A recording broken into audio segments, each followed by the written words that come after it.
décrivez une scène, est-ce que c'est une scène que vous avez vécue et que vous êtes dedans ou vous l'imaginez comme ça?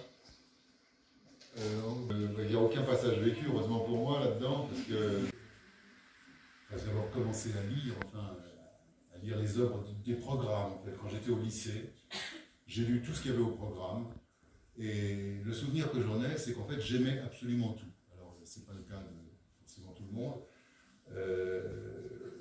J'étais passionné par des livres que je relis aujourd'hui, que j'essaye parfois de relire aujourd'hui, et qui me tombent des mains. J'aimais tout Balzac, tout Stendhal, enfin, tout le 19e, j'aimais tout le 18e, Diderot, Voltaire, etc. Peut-être avec un peu plus de difficulté le théâtre du 17e. Cela dit, le déclenchement de l'écriture, c'est, je sais pas, j'étais au lycée, je sais pas, autour de 15-16 ans. Je ne sais pas à quel âge j'ai découvert un auteur qui est peut-être un peu désuet aujourd'hui, mais dont on parle encore, qui s'appelle Jacques Prévert, qui est assez déconsidéré par certains, pas par d'autres, mais on a toujours dit que c'est un auteur comme celui-là, comme Prévert, m'a donné tout de suite envie de faire la même chose, en fait, de l'imiter. Il y avait quelque chose dans le jeu de la forme, dans le jeu avec les mots, qui m'a séduit. Voilà. Donc je me suis mis à écrire des tas de petits poèmes. J'étais donc au lycée. Et un peu plus tard, j'ai découvert un autre auteur qui lui aussi est un petit peu démodé aujourd'hui, même si on en parle encore, qui est Boris Vian. Pas démodé pour tout le monde, mais voilà.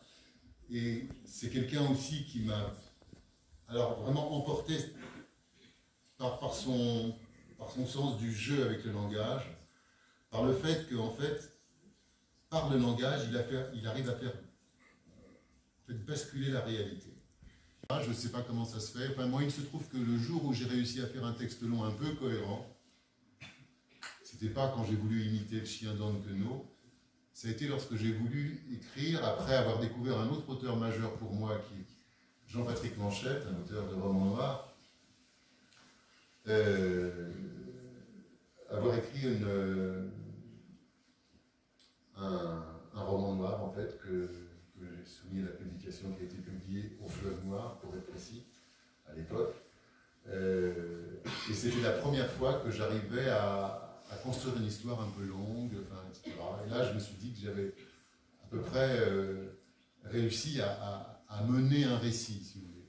À la fois à maîtriser une écriture, une tonalité d'écriture, et maîtriser la construction d'un récit.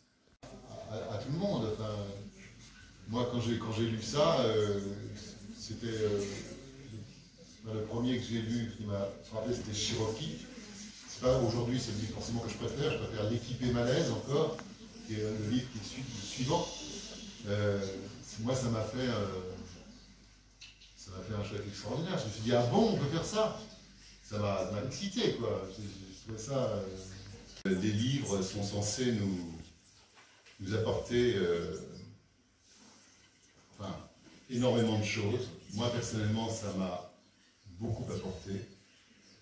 On pourrait dire que moi, comme d'autres, ça m'a un peu sauvé aussi de certains problèmes, de certaines angoisses.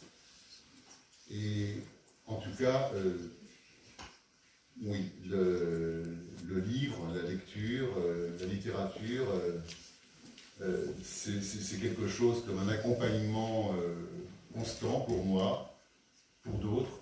Et d'ailleurs, c'est un accompagnement que j'ai vécu de façon si positive que vraiment je le souhaite pour les autres. Enfin, je connais des gens qui ne lisent pas, ça va, ils font d'autres trucs, mais en même temps, je pense que s'ils avaient la capacité de lire, et ils finissent par l'avoir, mais par de petits morceaux de lecture comme ça, ça pourrait les aider énormément à